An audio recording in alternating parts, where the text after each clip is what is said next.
ভুলতে পারি না, ভুলিনি ভুলবো না, ভুলতে পারি না। সব ভুলেছি কিন্তু তোমায় ভুলতে পারি না। আমায় একবার ডাকো না, আমি যাব মদিনা। আমায় একবার ডাকো না, আমি যাব মদিনা।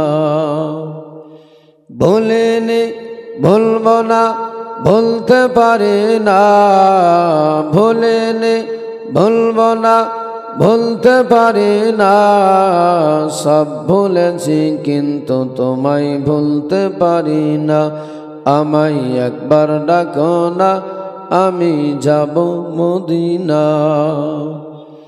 আশরাফ নামে ছিলে তুমি অলক্ষণের দেশ, বড়ই মারাত্মক যে ছিল তোমার পরিবেশ।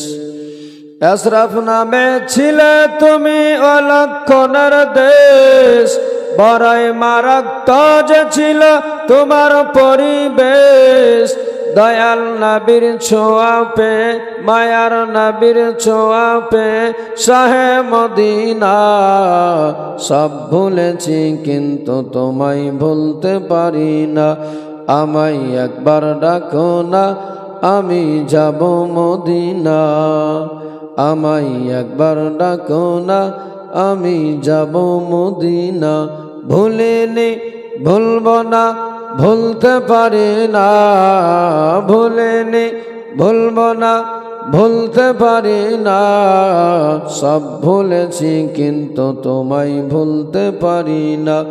আমায় একবার ডাকো না, আমি যাব মদিনা। আমায় একবার ডাকো না, আমি যাব মদিনা। যাই হোক বাবাজি ভাই,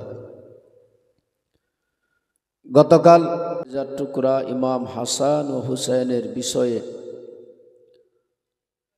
আমার রাসূলুল্লাহ নিয়ে যাচ্ছিলেন ঈদগাহে। তারপরেই বক্তব্যকে ইতি টেনেছিলাম, আপনারাও সকলে চলে গিয়েছিলেন, আমিও চলে গেলাম। আমার নবীর নওয়াসা জানের জান আস্তে আস্তে বড় হচ্ছে। অনেক লম্বা ইতিহাস, খুব শর্টে সামনের দিকে বাড়ার চেষ্টা করছি। তবে একটু মনোযোগ সহকারে শোনা লাগবে। আলহামদুলিল্লাহ অনেকে এসে উপস্থিত হয়েছে। তবে আমি একটা কথা বলি শুরুতেই, সবাইকে কিন্তু জালসা জীবনে ধরায় না, ভালো লাগে না। আর যদি আবার সঠিক হিসাবে ভাবেন তাহলে সবার ভাগ্যে জুটে না। আসলে এসব জায়গাতে বসবে তারাই আল্লাহ তাআলা যাকে পছন্দ করবে, যার প্রতি আল্লাহর মায়া হবে, দয়া হবে, তারাই বসতে পাবে। এই গ্রামের লোকের অভাব আছে, কিন্তু তারপরও বসতে পারেনি কেন? এটা নাই যে ও নিজের গা জোরামো করে বসেনি। আসলে আল্লাহ তাকে পছন্দই করেনি। বসবে সে যাকে আল্লাহ পছন্দ করবে, বসবে সে যাকে আল্লাহ ডেকে নেবে রহমত ভরা জায়গাতে। এটা নসিবের ব্যাপার। অতএব আল্লাহ যেন সবাইকে তৌফিক দান করে এই বাগানে বসার, আল্লাহ যেন সবাইকে সুযোগ করে দেয়। সকলে বলুন আল্লাহুম্মা আমিন। আমার নবীর নওয়াসা জানের জান ইমাম হাসান হুসাইন রাদিয়াল্লাহু তাআলা আনহু আস্তে আস্তে বড় হচ্ছেন। শোনা হবেন আমার নবীর প্রতি কত ভালোবাসা ছিলেন। নবীজি আমার কত ভালোবাসতেন নাতিদেরকে। সারা জাহানের মানুষকে বুঝিয়েছে যে দেখো তোমরাও ভালোবাসতে শিখো। আমার নবীর বেটি মা ফাতেমা খাতুনে জান্নাতের বাড়িতে খাওয়ার খুবই অভাব। তারা কিন্তু চাইনি কখনো খোদার দরবারে যে মাওলা আমার অভাব হচ্ছে, আল্লাহ তুমি দিয়ে দাও খাবার আমারে। মানুষকে, পৃথিবীর মানুষকে বুঝানোর জন্য ধৈর্য ধারণ করে সবুর করে তারা সারা পৃথিবীর মানুষকে বুঝিয়ে দিয়েছে সবুর কারে বলে, ধৈর্য কারে বলে।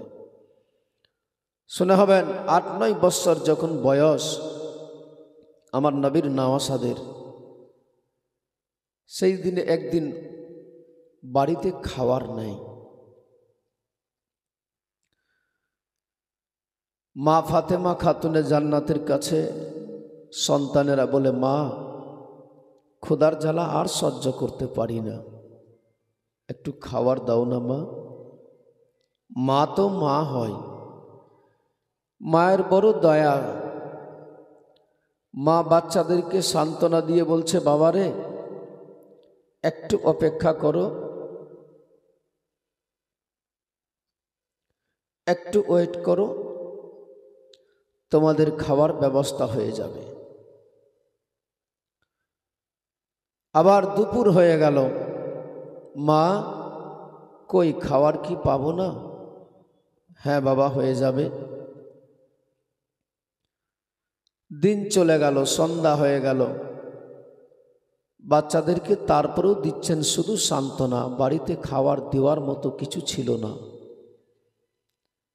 রাত্রি কেটে গেল, আবার সকাল হয়ে গেল। মা ফাতেমা খাতুনে জান্নাতের কাছে বাচ্চা দুটি সেই সময় বলে, ওগো মা, তোমার অন্তরে কি মায়া নাই, দয়া নাই গো মা? কেন বাবা, কেন এমনি করে কথা বলো? বলে, মা আমরা কাল থেকে খাবার চাই, শুধু দিচ্ছ আমাদেরকে সান্ত্বনা, কেন খাবার দিচ্ছ না মা বলো? ও মা, তুমি ভালোভাবে জানো, তুমি দেখতে পাচ্ছ তোমার সন্তানেরা দাঁড়াতেও পারে না, কথাও ভালোভাবে বলতে পারে না, তারপরেও তোমার কি মায়া হচ্ছে না মা? একটু খাবার দাও না আমাদের। মা ফাতেমা সেই সময় বাচ্চাদের শুধুমাত্র দিচ্ছিলেন সান্ত্বনা। বলে, বাবারে আর একটু ওয়েট করো, অপেক্ষা করো, কিছুক্ষণের মধ্যে তোমাদের খাওয়ার জোগাড় হয়ে যাবে। এ মুসলমান বাবাজি মায়েরা, আমার মায়েরা, বাড়িতে যে খাবার ছিল না, যার ফলে শুধু দিচ্ছিলেন সান্ত্বনা, এমনি করে দিন আবার কেটে যায় বাবা। গত 2 দিন হয়ে গেল, খাবার দিতে পারা যায় না। শেষ পর্যন্ত বাচ্চারা এমন অবস্থায় পৌঁছে গেল, বাচ্চাগুলো আর দাঁড় হতেও পারে না, উপুর হয়ে সব সময় শুয়ে থাকে। মায়ের কাছে কাকুতি মিনতি করে বলে, মা গো একটু খাবার দাও মা, দাও, আর সহ্য করতে পারি না। মা ফাতেমা শুধুমাত্র বাচ্চাদের সান্ত্বনা দিলেন, কেমনি খাবার জোগাড় করা যাবে। কিন্তু আমার নবীর নওয়াসা, জানের জান, কলেজার টুকরা সন্তানের পিতা হযরতে আলী বাড়ি থেকে বেরিয়েছে কাঠ কাটতে, বিকৃত করে নিয়ে আসবে, কিন্তু 2 দিন হয়ে গেল ফেরত হয়নি বাড়িতে। যার ফলে মা ফাতেমা ভাবলেন যে না, আমারে নিজেই কিছু করতে হবে। নবীর সাহাবীরা যাচ্ছিলেন ওই রাস্তা দিয়ে হেঁটে, এক সাহাবীকে ডাকলেন। মা ফাতেমা খাতুনে জান্নাত ডাকলেন, নবীর সাহাবী চলে আসলেন নিকটে। বলে, ওগো আমার নবীর সাহাবী, আমার আব্বার নিকটে গিয়ে বলবে যে আমার বেটি তোমার মেয়ে ফাতেমা ডেকেছে তোমার নওয়াসা দেখার জন্য, একটু গিয়ে বলবে তাড়াতাড়ি করে। বেরাদার যেমনি এই কথা বলেছে, নবীর সাহাবী চলে গেলেন দৌড়াতে দৌড়াতে বাড়িতে আমার রাসূলুল্লাহর দরবারে। ইয়া রাসূলুল্লাহ, ইয়া হাবিবাল্লাহ, নবী গো একটা কথা বলতে চাই আপনারে, আপনার যদি পারমিশন হয়। আমার মায়ার নবী, দয়ার নবী, কামলিওয়ালা নবী সেই সময় বলেছিলেন, বলো বলো কি বলতে চাও বলো। বলে, নবী গো, ইয়া রাসূলুল্লাহ, ইয়া হাবিবাল্লাহ, নবী গো আমি রাস্তা দিয়ে হেঁটে আসতেছিলাম, হঠাৎ করে রাস্তার মাঝে আপনার বেটি ফাতেমার দরওয়াজার সামনে দিয়ে যাচ্ছিলাম। ফাতেমা আমারে ডেকে সেই সময় বলে, আপনারে যেতে বলেছে, তাড়াতাড়ি করে ওনার বাড়িতে আপনার নওয়াসারা দেখতে চাই আপনারে। যেমনি এই কথা বলে, বলার সাথে সাথে আমার মায়ার নবী, দয়ার নবী, কমলিওয়ালা নবী সঙ্গে সঙ্গে বসেছিলেন বাবা উঠে দাঁড়িয়ে গেল। একটা পা ডান পাটা সামনে বাড়িয়েছে, বাম পা আবার সামনে বাড়াবে। বাড়ার সাথে সাথে আমার নবীজি আবার বসে গেলেন পেটে হাত দিয়ে। ওই আমার মায়ার নবী, দয়ার নবী 3 দিন ধরে না খেয়েছিলেন, পেটে দানা ছিল না, কোনো খাবার ছিল না। তারপরেও নাতিদের কথা শুনে আমার কমলিওয়ালা নবী সঙ্গে সঙ্গে উঠে গেলেন, মাটি থেকে দাঁড়িয়ে গেলেন, সামনে দিকে বাড়বে বলে মনে করেছিলেন বাবারে, কিন্তু বাড়া হলো না। সামনে দিকে আমার নবীর পেটখানা যেন ঢলমল করতে লেগে গেল, পেটখানা ক্ষুধার জ্বালাতে যেন সহ্য করতে পারে না, যার ফলে আমার মায়ার নবী, দয়ার নবী ছোট্ট ছোট্ট 3খানা পাথর নিয়ে নিজের পেটের মধ্যে বেঁধে নিয়েছে। 3খানা ছোট্ট ছোট্ট পাথর বেঁধেছে। বাঁধার পরে আমার রাসূলুল্লাহ ছুটতে লাগলেন ফাতেমার বাড়ির দিকে। গিয়ে দরওয়াজায় আওয়াজ দিয়ে বলছেন, ও ফাতেমা, একটু তাড়াতাড়ি করে দরওয়াজা খুলে দে রে মা। মা ফাতেমা যেমনি শুনেছে সঙ্গে সঙ্গে দরওয়াজা খুলে দিল। দরওয়াজা খোলার সাথে সাথে আমার নবীজিকে ডেকে নিলেন ভিতরে। আমার মায়ার নবী, দয়ার নবী চলে গেলেন ভিতরে। গিয়ে বলতে লাগলেন, মা আমারে ডেকেছ? বলে, হ্যাঁ আব্বা ডেকেছি আপনারে। কেন মা বলো? বলে, ইয়া রাসূলুল্লাহ, ইয়া হাবিবাল্লাহ, নবী গো,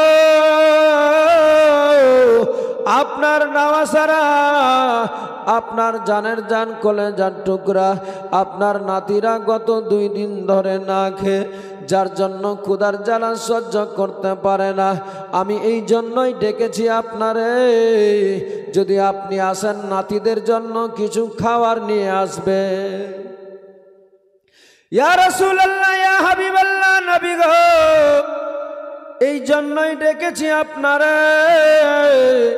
যদি খাবার কিছু নিয়ে আসতেন সাথে।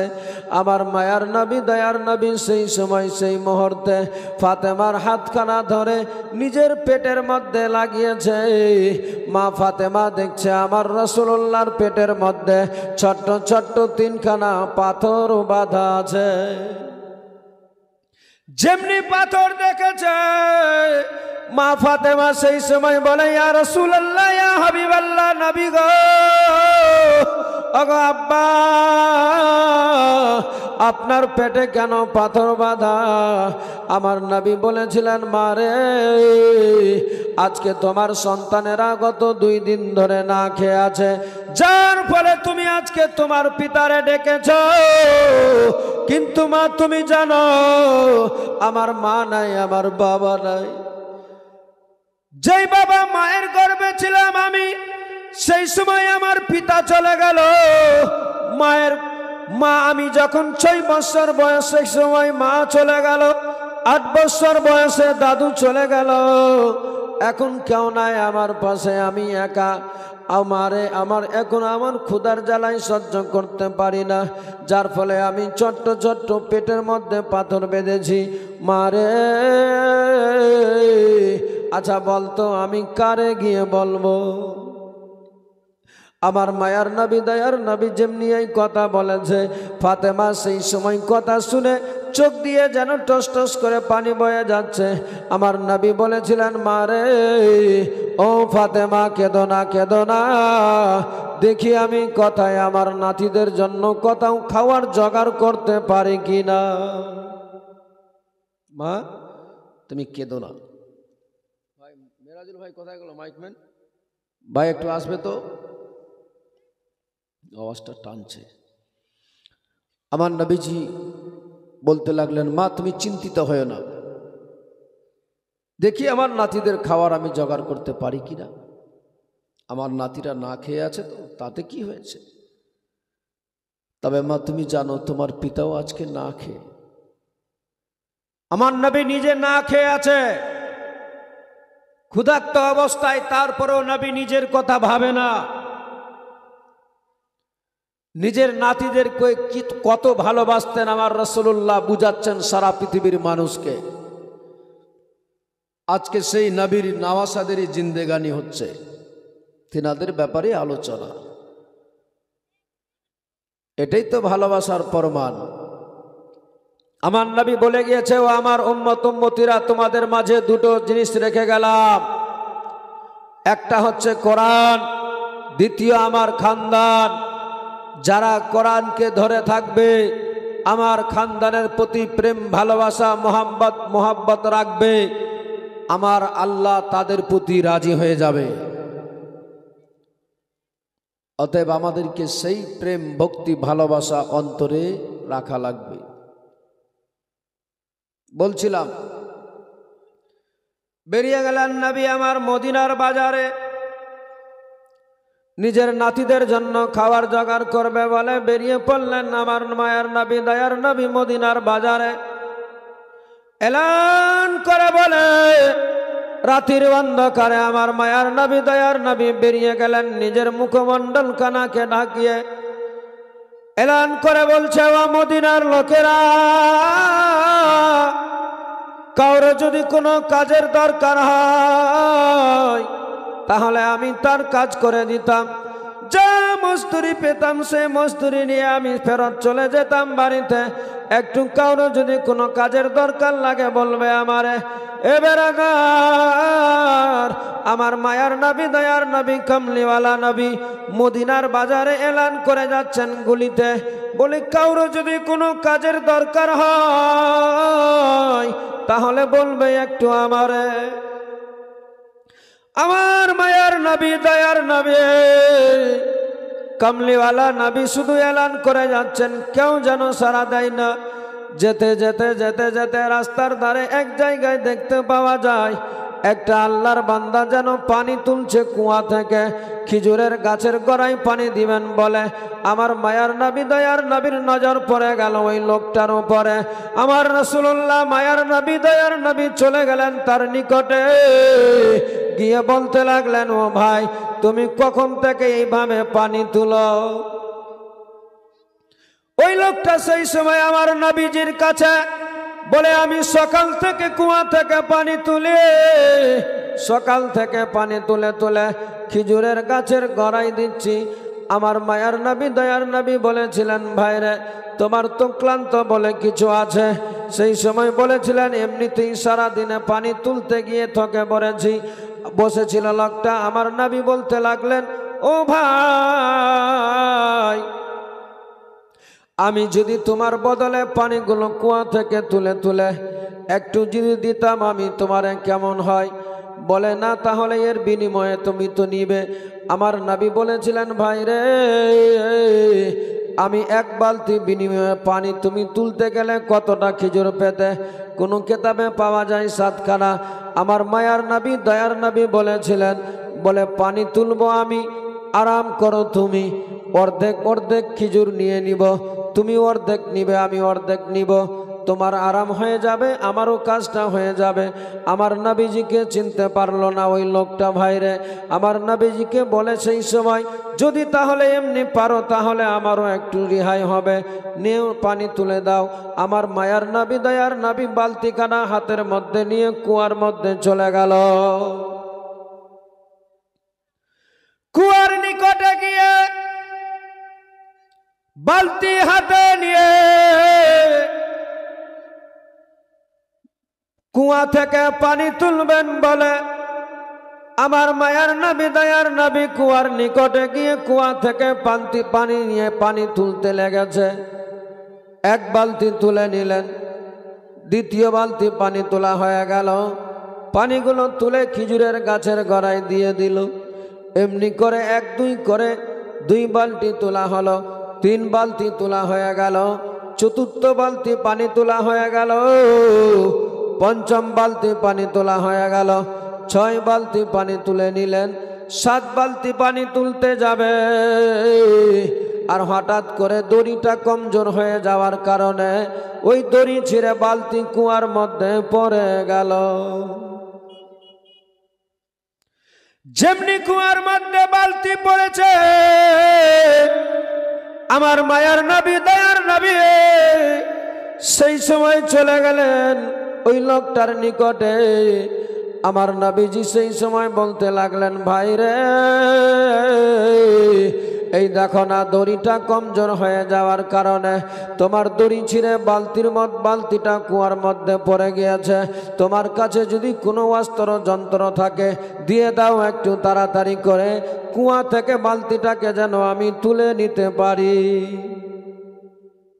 ওই লোকটা সেই সময় বলে, তোমার পানি তোলার ঢং নাই, আর বলো কুয়া থেকে দড়ি ছিঁড়ে গিয়েছে, দড়ি কমজোর হয়ে গিয়েছে, আমি অত কিছু জানি না, বালতি আমারে ফেরত দিতে হবে, নচেত আমার মালিক আসতে গেলে এক্ষুনি আমি তারে কি জবাব দিব বলো। অত কিছু জানি না, বালতি আমাকে ফেরত দিতে হবে তোমারে। মাইকম্যান আসছে না কেন? এ ভাই মাইকম্যান, তুমি শুনতে পাচ্ছ তো নাকি মাইকের আওয়াজ? একটু পারলে তাড়াতাড়ি আসো, আওয়াজ টানছে প্রচন্ড। বাবাজি ভাই, আমার নবীজি সেই সময় বলেছিলেন, ভাই আসলে তোমার দড়িটা কমজোর হয়ে যাওয়ার কারণে দড়ি ছিঁড়ে বালতির কুয়ার মধ্যে পড়ে গিয়েছে। দড়িটা কি ছিল?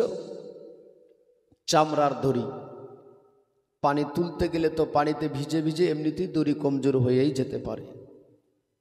আমার নবীজি পানি তুলতে তুলতে দড়িটা ছিঁড়ে গেল।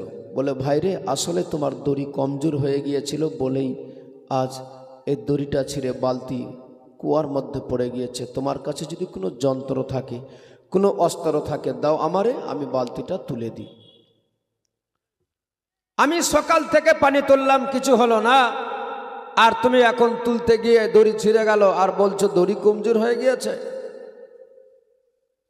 আমার মায়ার নবী, দয়ার নবীর সঙ্গে কথা বলতে বলতে যে খেজুরের বাগানের মালিক ছিল, সে সঙ্গে তার কানে আওয়াজ ভেসে গেল। চলে আসলেন নিকটে, এসে বলছে, কি ব্যাপার, কি হয়েছে? ওই কর্মচারীটা বলে, মালিক দেখুন না, এই দড়িটা কুয়া থেকে পানি তুলছিল, তুলতে তুলতে দড়িটা ছিঁড়ে দিল। মালিক বলে, আমি আচ্ছা আগে বল, সর্বপ্রথমে তুই পানি তুলছিলি, আবার এই দ্বিতীয় ব্যক্তি কোত্থেকে আসলো? বলে, আমিও জানি না। জানো না মানে? জানো না তাহলে পানি তুললো কি করে? বলে, আসলে মালিক, আমি বসেছিলাম, একটু রেস্ট নিচ্ছিলাম, সে আসলো আমার নিকটে, আমার নবীজি নিজের মুখমণ্ডলখানাকে ঢাকিয়ে রেখেছে, যেন বুঝতে না পারে, চিনতে না পারে যে কে আছে। আসলো, এসে আমারে বলে, আমি বসেছিলাম, বলে, ভাই আমি তোমারে পানিগুলো তুলে তুলে দিচ্ছি, অর্ধেক খিজুর তুমি নিবে, অর্ধেক আমি নিব। মালিক, আমি এটাকে ভাবলাম যে একটু আমারও সুবিধা হবে, যার জন্য আমি পানি তোলার জন্য তাকে পারমিশন দিয়েছিলাম। এই দেখেন না, এখন বালতিটা কুয়ার মধ্যে পড়ে গিয়েছে, আর বলছে যে নাকি দড়ি কমজোর হয়ে গেছে। এই জন্য বলছিলাম, মালিক একটু আপনি দেখুন তো। আমার নবী, দো জাহানের বাদশাহ, কামলিওয়ালা, মায়ার নবী, দয়ার নবী সেই সময় বলে, আসলে সত্যি দড়িটা কমজোর হয়ে যাওয়ার কারণেই এই অবস্থা। তো আপনার কাছে যদি কোনো যন্ত্র থাকে, কিছু থাকে, তাহলে দেন না আমারে। লোকটা বলছে, পানি তোলার ঢং নেই, আর বলছে যে দড়ি কমজোর হয়ে গিয়েছে। আমার মায়ার নবী, দয়ার নবীকে চিনতে না পেরে, বুঝতে না পেরে আমার রাসূলুল্লাহর মুখমণ্ডলের মধ্যে একটা জোরে তামচা দিয়েছে। যেমনি আমার নবীজিকে আঘাত করেছে, আমার রাসূলুল্লাহ সেই সময় তার বিনিময়ে তারে আঘাত না করে তার হাতখানা ধরে আমার নবীজি জিজ্ঞেস করছে, ভাইরে, তুমি আমারে যে হাত দিয়ে আঘাত করলে, তোমারে তো লাগেনি? আমার নবীর আদর্শ কেমন ছিল, আমার নবীর ভালোবাসা কেমন ছিল? নবীজিকে আমার আঘাত করেছে, তার বিনিময়ে তারে আঘাত না করে, বদদুয়া না করে, তার হাতখানা ধরে বলছে, ভাই তোমারে তো লাগেনি, তোমার তো কষ্ট হয়নি। আমার নবীজি যেমনি এই কথা বলেছে, লোকটা বড় লজ্জিত হয়ে গেল, আর কোনো কথা বলতে পারে না। সঙ্গে সঙ্গে জিবরিল আমিন এসে হাজির হয়ে গেল। বলে, ইয়া রাসূলুল্লাহ, ইয়া হাবিবাল্লাহ, নবী গো, একবার আপনি শুধু পারমিশন দেন, এক্ষুনি তারে মাটির সঙ্গে মিশিয়ে দেওয়া হবে। আমার মায়ার নবী, দয়ার নবী, কামলিওয়ালা নবী বলতে লাগলেন, না না জিবরিল, তা করা যাবে না, যাবে না, যাবে না। কারণ সে আমারে চিনতে পারেনি, বুঝতে পারেনি, যার ফলে আমার সঙ্গে এই ব্যবহার দেখিয়েছে। তিনি আল্লাহর কাছে আমি দোয়া চাই যেন সে আমারে বুঝতে পারে। আর যদি সে বুঝতে পেরে যায়, নিজের কলেজা কেটে হাতের মধ্যে আমার সামনে হাজির করে দিবে। এ বেরাদার মুসলমান বাবাজি ভাইরা, আমার কামলিওয়ালা নবী কেমন ছিলেন, আমার নবীর আদর্শ, আমার মায়ার নবী, দয়ার নবী সেই সময় বুঝাচ্ছেন পৃথিবীর মানুষকে।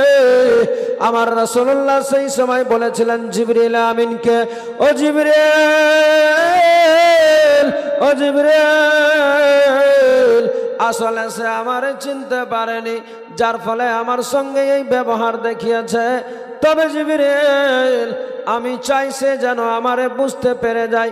হযরত জিবরিল সেই সময় আমার রাসূলুল্লাহর কথা শুনে কোনো উত্তরে কোনো জবাব না দিয়ে আমার মুনিব মাওলা বলেন, ও জিবরিল, আমার রাসূলুল্লাহকে গিয়ে বলো, আমার কামলিওয়ালা মায়ার নবী, দয়ার নবীকে বলো, শুধুমাত্র কুয়ার দিকে হাতখানা বাড়াবে, বাড়ার সাথে সাথে খোদার হুকুমে কুয়ার পানি অটোমেটিক বালতিটা উপরে তুলে দিয়ে দিবে।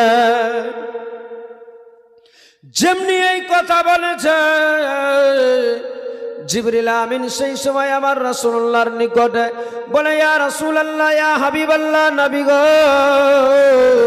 আপনার গোলাম আপনারা জানাই সালাম, একটু দয়া করে আপনি আমার কথাটাকে শুনে যান। আমার নবী বলেছিলেন, বলো জিবরিল, কি বলতে চাও বলো। বলে, ইয়া রাসূলুল্লাহ, ইয়া হাবিবাল্লাহ, নবী গো, আপনি শুধুমাত্র কুয়ার দিকে হাতখানা বাড়াবেন, বাড়ার সাথে সাথে ওই বালতি, কুয়ার বালতি আপনার হাতে চলে আসবে। আমার নবী সেই সময় তারে বুঝাচ্ছিলেন, কিন্তু বুঝে নাই। তারপরেও আমার নবী বলছে, ভাই, আসলে দড়িটা কমজোর হয়েছে বলেই তো পড়ে গিয়েছে, দাও তোমার কাছে কিছু থাকলে। কিন্তু ওই লোকটা একটাই কথা বলে, মালিক, অত কিছু জানি না, বালতি দিবে, এখান থেকে যাবে, আমার কাছে কোনো যন্ত্র পাবে না, কোনো অস্ত্রও পাবে না, বালতি চাই। আমার নবীজি তার কথা শুনতে শুনতে বাম হাতখানা কুয়ার দিকে বাড়িয়েছে, বাড়ার সাথে সাথে আমার মুনিব মাওলা কুয়াকে পারমিশন দিয়েছে, পানিকে, এই কুয়ার পানি তাড়াতাড়ি করে, আমার রাসূলুল্লাহর হুকুম হয়ে গিয়েছে, দেরি না করে আমার নবীজি হাত বাড়িয়েছে, তাড়াতাড়ি করে দ্রুত গতিতে আমার নবীজির হাতে বালতিটা তুমি তুলে দে। বলুন সুবহানাল্লাহ। কুয়ার পানি দ্রুত গতিতে উপরে উঠে গেল। আমার নবীজি হাতখানা বাম হাতের মধ্যে বালতিটাকে নিয়ে এমনি করে ডান হাতে দিচ্ছে, বলে, এই নাও ভাই, তোমার বালতি নিয়ে নাও। আর যেমনি বালতিটা হাতে নিয়ে আমার রাসূলুল্লাহ দিচ্ছে, তো ওই লোকটা আশ্চর্য পড়ে গিয়েছে। খেজুরের বাগানের মালিক আশ্চর্য, ডানে বামে তাকাচ্ছে, আরে এটা কি করে সম্ভব? বালতি তো ছিল কত 100 ফিট মাটির ভিতরে, কুয়াতে ছিল অত নিচে, কি করে বালতি হাতে চলে আসলো? আমার নবীজি সেই সময় বলেছিলেন, নাও ভাই, তোমার এই বালতি আমি ফেলেছিলাম কুয়াতে, দড়ি কমজোর হয়ে যাওয়ার কারণে কুয়ার ভিতরে পড়ে গিয়েছিল, তবে আমি চাই তোমার বালতি তুমি নিয়ে নাও, আমি যা মজুরি পাবো তা আমারে দিয়ে দাও। আমার নবীজিকে বলেছিলেন, ওই জায়গায় আছে, নিয়ে নাও। আমার নবীজি সেখান থেকে খিজুরগুলো যা পেতেন 7 বালতির বিনিময়ে খিজুর নিয়ে আমার রাসূলুল্লাহ বের হচ্ছেন। ওই লোকটা আর স্থির থাকতে পারে না, বিবেক তার বাধা দিচ্ছে। দেখেন, যে নিজের ভুল বুঝতে পারে সে হলো পূর্ণ মানুষ এবং জ্ঞানী। যে নিজের ভুল বুঝতে পারে না সে কোনোদিন মানুষ হতে পারে না, সে অমানুষ।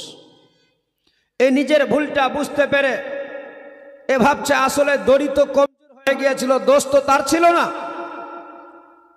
সে আমার কাছে যন্ত্র চেয়েছিল, অস্ত্র চেয়েছিল, অস্ত্র না দিয়ে তারে আমি আঘাত করলাম, তার বিনিময়ে তারপরও আমার হাত ধরে বলছে তোমারে তো লাগেনি। আবার তারপরেও কুয়া থেকে বালতি, যে কুয়ার ভিতরে ছিল বালতি, সে বালতি হাতে চলে আসলো, ওই বালতি আবার আমারে ফেরত দিয়ে দিল। আসলে লোকটাকে আছে, একটু তো তারে দেখতেই হবে মুখটা আমারে। আমার নবীজি বের হচ্ছেন, আর ওই ইহুদি আমার রাসূলুল্লাহর পা দুটিকে জড়িয়ে ধরে নিয়েছে। আমার নবী বলছে কি হলো ভাই? বলছে আমি বড় ভুল করেছি, আমি বড় অন্যায় করেছি। শুনেছি তোরাতে জবুরে ইনজিলে একজন শ্রেষ্ঠ নবীর আবির্ভাব হবে, সৃষ্টির শ্রেষ্ঠ ইমামুল আম্বিয়া হবে, যার আদর্শ এমন হবে তারে যদি কেউ আঘাত করে তার বিনিময়ে তাকে আঘাত না করে তার জন্য খোদার দরবারে দোয়া করবে। আমি আজ বুঝতে পেরেছি, আপনারে দেখতে চাই একটু আপনার চেহারাটাকে, আসলে আপনি কে? আমার নবী বলেছিলেন আমার চেহারা দেখে কোনো লাভ হবে না, অতএব তোমার যা কাজ ছিল তোমার কাজ হয়ে গিয়েছে, তুমি তোমার বালতি পেয়ে গিয়েছো, আমারে যেতে দাও। ওই লোকটা বলেছিলেন হুজুর আপনারে যতক্ষণ পর্যন্ত আমি দেখতে পাবো না, চেহারা কেন আপনার দেখবো না, আপনারে আমি যেতে দিব না। আমার মায়ার নবী, দয়ার নবী বুঝে গিয়েছিলেন যে এ আমারে যতক্ষণ পর্যন্ত না দেখবে ততক্ষণ ছাড়বে না। শেষ পর্যন্ত আমার রাসূলুল্লাহ মুখমণ্ডল থেকে চাদরখানাকে যেমনি সরিয়েছে, ওই ইহুদি দেখছে অন্য কেউ নাই, ইমামুল আম্বিয়া দোজাহানের বাদশাহ জনাবে মুহাম্মদুর রাসূলুল্লাহ সাল্লাল্লাহু আলাইহি ওয়াসাল্লাম নবীজি রয়ে আছে। বলে ইয়া রাসূলুল্লাহ, ইয়া হাবিবাল্লাহ, নবী গো, বড় আমি ভুল করে ফেলেছি, বড় অন্যায় করেছি আমি, যার ফলে আপনার কাছে ক্ষমা চাই, একটু ক্ষমা করে দেন। আমার নবী বলেন আমি তো তোমারে তখনই ক্ষমা করে দিয়েছি। বলুন সুবহানাল্লাহ, জোরে বলেন। নবী বলেন তোমারে তো আমি তখনই ক্ষমা করে দিয়েছি। বলে আমি আসলে বুঝতে পারি নাই। আমার নবী বলেন ঠিক আছে, তুমি চলে আসো সকালবেলায় মসজিদে নববীতে, তোমার ওইখানে দেখা হবে। এই লোকটা এবার বড় চিন্তায় পড়ে গেলেন, হাই সর্বনাশ, এ কি করলাম আমি?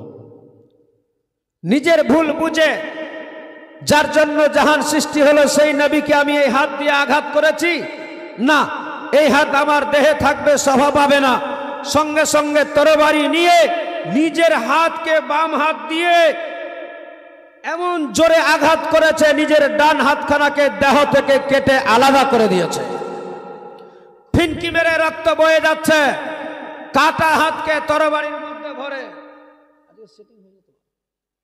দেখো একটু চেক করো, কাটা হাতকে তরবারির মধ্যে ভরে আমার রাসূলুল্লাহর দরবারে যাবে। ফিনকি মেরে হাত দিয়ে রক্ত বয়ে যাচ্ছে। ওই লোকটা তরবারি নিয়ে তরবারির মধ্যে হাতটাকে, কাটা হাতটাকে ভরে নিয়েছে, আমার রাসূলুল্লাহর খোঁজে সকালবেলা বেরিয়ে পড়েছে।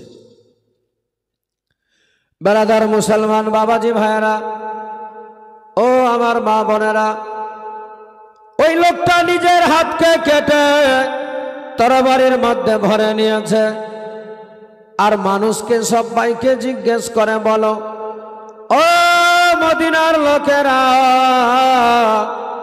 বলো তো তোমরা কি কেউ দেখেছো নবী দোজাহানের বাদশা কোথায় পাওয়া যাবে? তারা কারাকৃতি দেখে কাটা হাতকে নিজের তরবারির মধ্যে ভরে নিয়েছে, রক্ত ফিনকি মেরে রক্ত বয়ে যাচ্ছে, তার চেহারা দেখে কেউ আর বলতে যায় না। ওই লোকটা ভাবে আমি যদি এখন রাসূলুল্লাহর দরবারে যাই, মসজিদে নববীতে পৌঁছাই, ওমর ফারুক নবীর সাহাবী রয়ে আছে, তারা যদি জানতে পারে আমার মুন্ডখানা ছেটে নিবে, তাই আমি নিজের হাতখানাকে কেটে নিয়ে যদি যাই রাসূলুল্লাহর দরবারে, অন্তত আমার জীবনটা বেঁচে যেতে পারে। এ বেরাদার মুসলমান বাবাজি ভাইরা, ও আমার মায়েরা, ওই ইহুদি নিজের নিজের কাটা হাত কানাকে নিয়ে চলে যাচ্ছেন আমার রাসূলুল্লাহর দরবারে। যেতে যেতে যেতে যেতে খবর পেয়ে গেলেন মা ফাতেমার বাড়িতে আমার নবীজি আছে।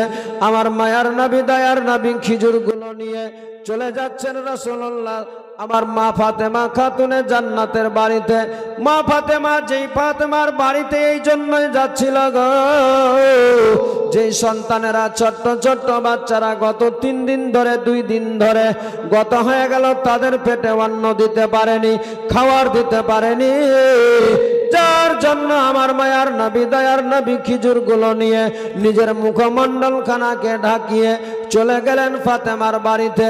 আমার নবী দো জাহানের বাদশা ফাতেমাকে বলেছিলেন, ফাতেমা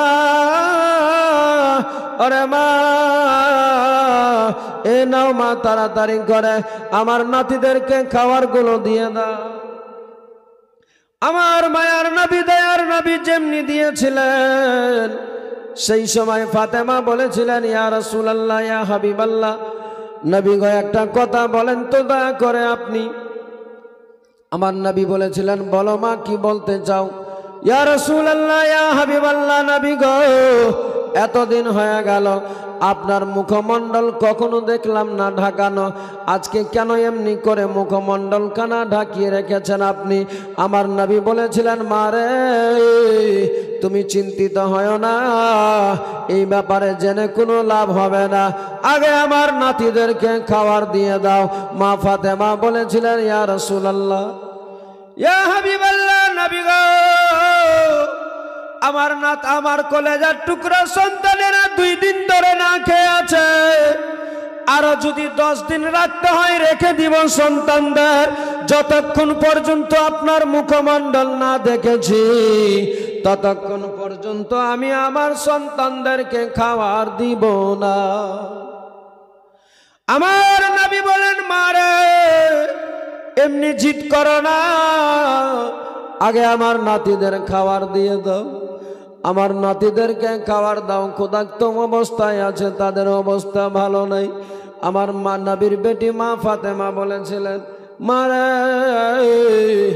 আমার নাতিরা না খেয়ে থাকবে, আমি এটা সহ্য করতে পারি না, আমার নাতিরা না খেয়ে থাকবে, আমার দ্বারা সহ্য করা যাবে না।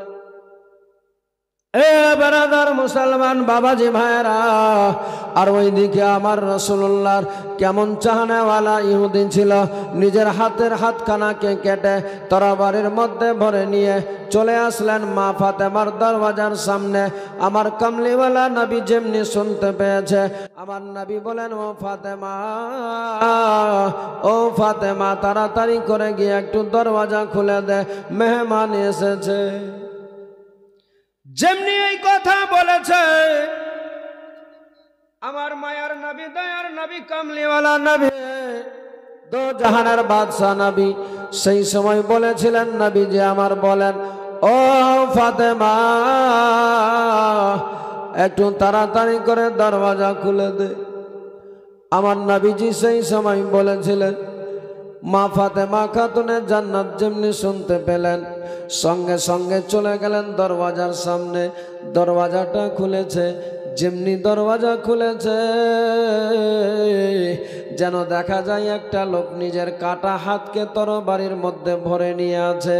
সঙ্গে সঙ্গে চট করে দরওয়াজাটা বন্ধ করে দিল, আর ভিতরে এসে বলে, ইয়া রাসূলুল্লাহ ইয়া হাবিবাল্লাহ, নবী গো ওগো আব্বা, আপনি এক্ষুনি নাকি বললেন যে মেহমান এসেছে, বাড়ির দরওয়াজা খুলে দে। ওগো আব্বা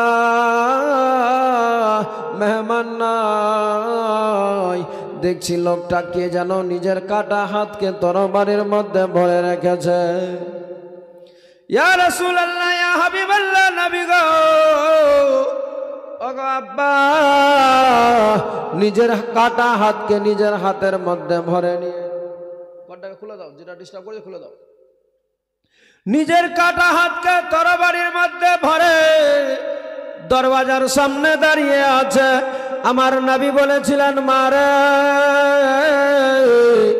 আসলে তুমি জানো না এতক্ষণ ধরে যে তুমি আমার মুখমণ্ডল থেকে তোর কাপড়টা সরাতে বললে, ও মা আসলে সে কেউ নাই, যেই লোকটা যার জন্য তুমি বদদুয়া করতে যাচ্ছিলে, আমি তোমারে নিষেধ করলাম মা তার জন্য বদদুয়া করা যাবে না, সে আমারে না চিনার কারণে আমার সঙ্গে ব্যবহার খারাপ করেছে। ওই লোকটাই আজকে নিজের ভুল বুঝতে পেরে নিজের হাতখানাকে কেটে তরবারির মধ্যে ভরে তোমার দরওয়াজায় দাঁড়িয়ে আছে। এ বেরাদার মুসলমান বাবাজি ভাইরা ও আমার মায়েরা, শুনে যান, রাত্রিবেলা আমার মায়ার নবী, দয়ার নবী, কামলিওয়ালা নবী যেমনি বলেছে, মারে দরওয়াজা খুলে দে তাড়াতাড়ি করে, দরওয়াজা খুলে দিলেন। আমার নবীর কথা শুনে মা ফাতেমা খাতুনে জান্নাত যেমনি দরওয়াজা খুলেছে, সঙ্গে সঙ্গে ওই লোকটা কাটা হাতকে নিয়ে আমার রাসূলুল্লাহর দরবারে চলে এসেছে। আমার নবীজির নিকটে এসে বলতে লাগলেন, ইয়া রাসূলুল্লাহ, ইয়া হাবিবাল্লাহ, নবী গো, ওগো আকা,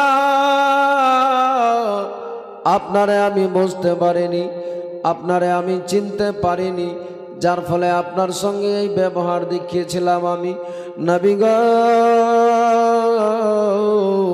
দয়া করে আপনি আমারে ক্ষমা করে দেন। আমার নবী বলেছিলেন, ভাই রে, আমি তো তোমারে তখনই ক্ষমা করে দিয়েছিলাম, তুমি এমন করে হাতটাকে কাটলে কেন? এই আওয়াজটা ঠিক করো না, চঞ্চল করছে, একটু ঠিক করো, কমাও। সেই সময় বলেছিলেন, ইয়া রাসূলুল্লাহ, ইয়া হাবিবাল্লাহ, নবী গো, ওগো আকা, আসলে আমি নিজের ভুলটাকে বুঝতে পেরে এখন ভাবছি, আমি যার জন্য জাহান সৃষ্টি হয়েছে, যার জন্য দুনিয়া তৈরি হয়েছে, সেই নবীকে আমি এই হাত দিয়ে আঘাত করেছি, আর এই হাতটা আমার হাতে থাকবে, এটা সবার দেহে থাকবে, এটা সভা পাবে না, যার ফলে আমি নিজের কাটা, নিজের দেহ থেকে হাতটাকে কেটে আলাদা করে দিয়েছি। আমার নবীজি বলেন, আমি তোমার তো কাটতে বলি নাই, আমি তো তোমাকে কাটতে বলিনি। ভাই আরো ই করো, ব্যস্ত।